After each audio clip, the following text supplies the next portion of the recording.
생명과 재산에는 전혀 관심이 없는 검찰이 그전에 정권에서는 정권이 아부하고, 그리고 또 지금에서는 바뀌니까 정권이 아부하는 척만 하고 있습니다.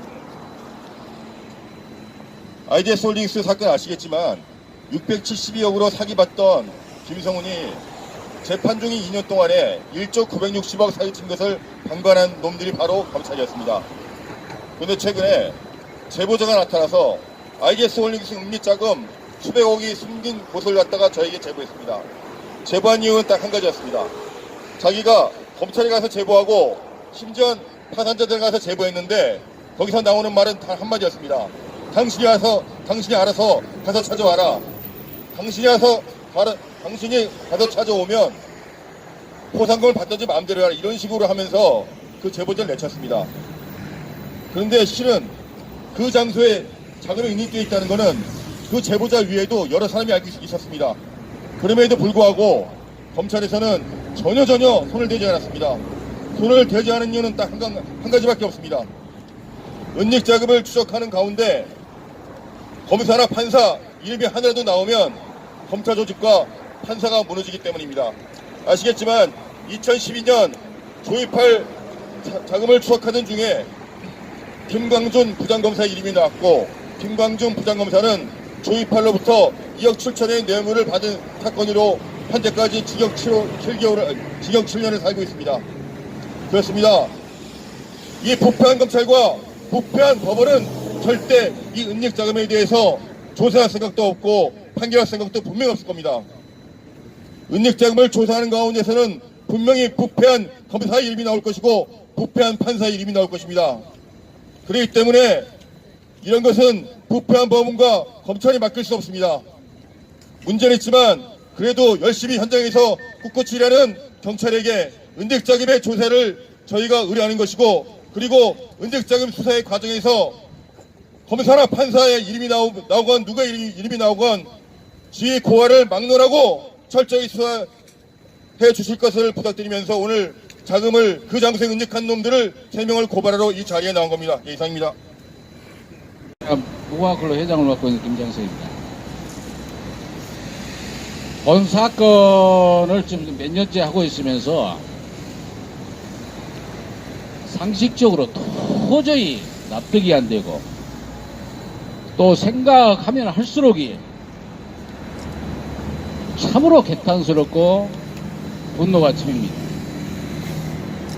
본 사건의 피해 1조 원이 넘는 피해과 1만 명이 넘는 피해자, 이 사건의 중대성은 이뿐만 아닙니다. 수사 과정이나 기소 과정이나 또 재판 과정, 이런 것을 통해서 봤을 때 정관계, 법조계, 판사, 검사, 검찰, 경찰, 국가기관이 총망라된 그야말로 권력형 범죄입니다. 수사 과정에서 수사 요원을 매수를 합니다.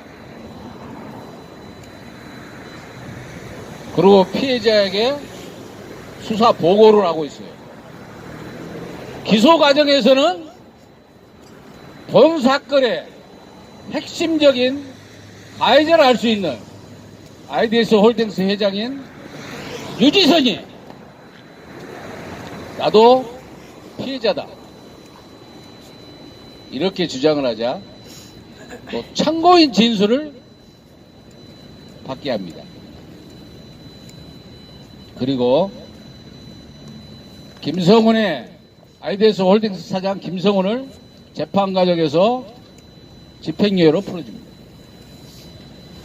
이 과정에서 처음 600억 상당에 불과한 피해액이 기하급수적으로 불어났습니다. 무려 1조 원이 넘는 피해가 발생을 해요. 그리고 IDS 홀딩스 2인자격인 강정태가 도피를 합니다. 여기에 우즈베키스탄 도피한 놈을 잡아와요. 그런데 여기에 대해서 범죄 도피 과정이나 범죄 수익 은닉에 대해서 조사를 해야 될 부분을 하지를 않고 이걸 관계자가 주장을 하자. 너도 한통속이 아니냐? 되려 협박질을 합니다.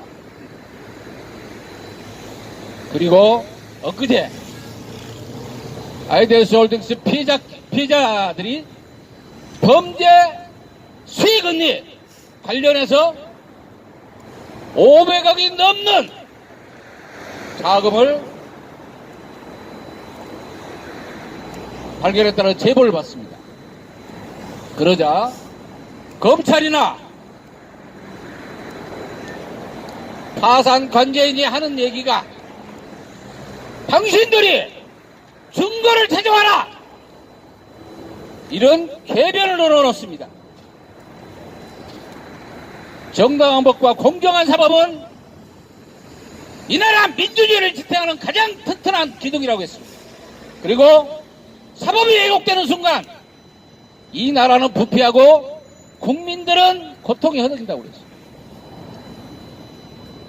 그런데 이 자들은 이 막중한 임무를 유기한 것입니다. 범죄가 진행이 되고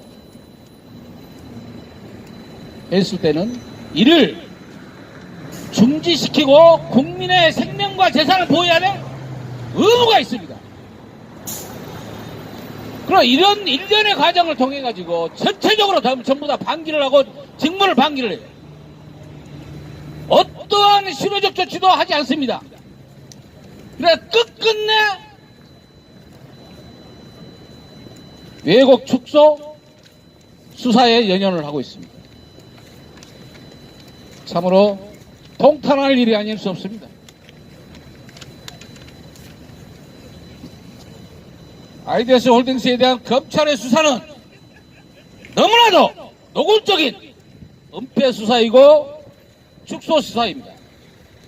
이것이 오늘날 검찰의 현 주소이고 적폐인 것입니다.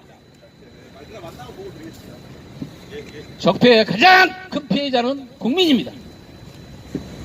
국민의 생명과 재산은 안중에도 없고 권력의 해바라기를 싸면서 자기 식구 감싸기를 한 검찰의 적폐 때문에 1조 원대에 넘는 사기 사건이 발생한 것입니다. 우리는 이를 진상규명을 촉구하고 범죄 수익은닉 환수를 해 오늘 이 자리에 나왔습니다. 경찰은 범죄 수익을 은닉한 자들에 대하여 수사를 철저히 하고 이 나라 사법정의와 법치민주화가 바로서는 그날까지 우리는 투쟁할 것을 선언합니다. 감사합니다.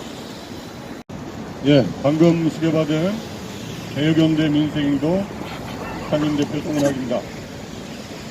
저가 우리 조직이 이 IBS 피해자 연합과 함께 연대 투쟁을 한 것은 약 1년 좀 넘었는지 남았는지 이 정도 되는 것 같습니다. 그동안 우리 정의연대를 비롯해서 무궁화 클럽 등 수많은 시민단체들이 IBS 홀딩스의 피해자들을 위해 그리고 그러한 사건이 두 번 다시 발생하지 않도록 범죄자들을 처벌하기 위해 또 국민의 생명과 재산, 여기에서는 재산이 되겠습니다. 또 이런 재산으로 인해서 자살했던 분들을 보호하기 위해서 가열차게 투쟁해 왔습니다. 그리고 그 결과 이른바 은닉자금의 5%에서 20%를 현상금을 내걸자 민간인이 제보하고 나왔습니다. 이른바 포상금 사냥꾼입니다. 제가 심리학을 했는데 심리학에서는 조건 반사라는 말을 사용합니다. 모기를 주기 전에 종을 울립니다. 그러면 당연히 모기를 보고 개는 침을 흘리겠죠. 한동안 이런 습관을 길들이면 먹이를 주지 않고 종소리만 나도 사람들이 침을 흘린다고 합니다. 자, 여러분, 우리나라에는 미친 개들이 너무나도 많습니다. 그런데 우리가 주인인데도 이 미친 개한테 몽둥이를 잡지 못하는 것은 저는 두 가지로 생각합니다. 하나는 그 사람한테 넌 뭐해? 미친 게 아니 했을 때 아 나도 사람이다라고 항변을 합니다. 이때 과감하게 너는 사람이 아니다라고 때려잡는 것이 이른바 그런 나라들도 있죠. 예, 그것이 바로 인민재판입니다. 우리가 정말로 인민재판 시대로 돌아가야 되겠습니까? 저는 안기부에 가서 고문을 받으면서 그런 일은 발생해서는 안 된다고 생각합니다. 그 사람을 우리는 인간으로 대해주면서도 우리는 그러한 범죄를 바로잡을 길이 있습니다. 아까 얘기한 현상금 제도라든가 시민, 수사대, 또 민간 탐정들 모든 제도를 도입하면 됩니다. 그리고 경찰이 우리나라 형사사건의 약 90%를 처리한다고 들었습니다. 제가 이 정확한 통계 수치는 자신 없지만 일반적으로 생각할 때 제일 먼저 일반인, 우리 국민이 부딪히는 것은 경찰입니다. 이 90%를 차지한 어마어마한 사건들이 경찰의 펜자로 하나에 의해서 경찰서의 농단에 의해서 구실 수사가 되고 엉터리 수사가 되고 심지어 아무런 죄도 없는 사람을 네가 죄인이라고 몰아가지고 감옥에 가둔 일도 많이 발생했습니다. 우리는 수사를 할 때나 특정인을 구속할 때나 구속하지 않을 때나 경찰뿐만 아니라 검사뿐만이 아니라 판사뿐만이 아니라 우리 국민들이 동참할 것을 요구합니다. 마찬가지입니다. 재판 제도에 있어서도 지금 재판 참심원, 배심원 제도가 도입되어 있습니다. 이 배심원은 아무런 의견을 내도 사실은 법관은 자기 양심에 따라 판단했다고 하면서 전혀 다른 판결을 내릴 수 있습니다. 법적인 권리가 하나도 없고 단순한 참고 의견, 자문 의견을 주는 것입니다. 우리는 그런 제도를 폐지하고 국민 참심원 제도를 모든 재판에 도입해야 됩니다. 이러한 것을 못하게 막는 것은 바로 대한민국 헌법입니다. 대한민국 헌법은 재판은 법관으로 구성된 법원에서만 할 수 있다고 명시하고 있습니다. 왜 법관만이 재판을 해야 됩니까? 여러분, 양승태 사건을 통해서 법관들의 양심이 얼마나 흉악하며 얼마나 철면피하며 얼마나 우선적인가를 잘 알고 있습니다. 그 사람들은 자기들의 판단, 자기들의 양심이 신성 불가침하다고 굉장히 고관척하지만 속된 말로 뒷구멍으로 온갖 못된 짓 하는 구박실을 까는 아주 나쁜 놈들입니다. 정말로 마음 같아서는 몽둥이로 가서 때려 죽이고 싶습니다. 이런 것을 방지하기 위해서는 우리는 재판 소원 제도도 만들어야 되겠고 국민 참심원 제도도 만들어야 되겠고 모든 수사에서 구속까지를 평가하고 일반 국민들이 동참할 수 있는 제도도 만들어내야만 합니다. 앞으로 갈 길이 멀습니다. 이번 사건이 IDS 피해자를 중심으로 또 금융 피해자 사건들 그리고 환경 피해자 사건들 산재 피해자 사건들 대한민국에는 이 적폐로 온갖 피해를 당한 사람이 국민의 90%가 넘는다고 저는 확신합니다. 우리 국민들이 무서워서 피할 것이 아니라 과감하게 몽둥이를 든 심정으로 나서야만 합니다. 이상입니다.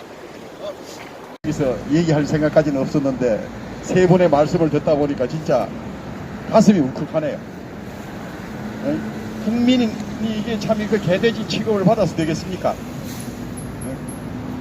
아직 웬만히들 처먹어서 많지 않습니까? 자기들 얼마나 더 쌓아야 되겠습니까? 저도 사실은 여기에 규모는 뭐 미치지 못하지만은 500억점 된 신탁자산을 임종헌이가 수원지방법원 파산부장을 하면서 싹 다 강탈해버려가지고 그 법원하고 다 움직여서 그 위탁자는 단 1원도 못 찾았습니다. 1원도. 있을 수가 없는 일입니다. 이건 서류에 다 나와 있습니다. 그래서 그런 활동을 하다가 하루 늦게 이런 참 거리에 나서게 됐는데 여기 와서 보면서 그냥 신문 기사에서 가끔 지나가다가 관심 없이 봤던 일들이 너무나 현실적이라는 사실을 제가 알고 정말 가슴이 먹먹하게 느껴집니다. 이거 조금 전에 세 분이 말씀하신 듯이 우리가 다시 촛불을 들어서 이거 반드시 계획해서 우리 후손들 젊은 사람들한테는 이런 나라를 물려주지 않게 돼야 하지 않을까 하는 생각에 저도 한 말씀 드렸습니다. 감사합니다. 여러분 참 수고 많으십니다. 피해자 연합회 한정숙입니다. PR에 드러나지 않은 것이 없고 감추인 것이 없다는 것을 압니다. 그러나 이 범죄자들은 마치 피해자의 돈들을 자신의 돈처럼 여기저기 많이 은닉한 그런 상황입니다. 정말 파렴치한 그런 범죄를 저지르고 있는데 이러한 모든 부분들에 있어서 정말 신속하고 정확하게 수사를 하고 바랍니다.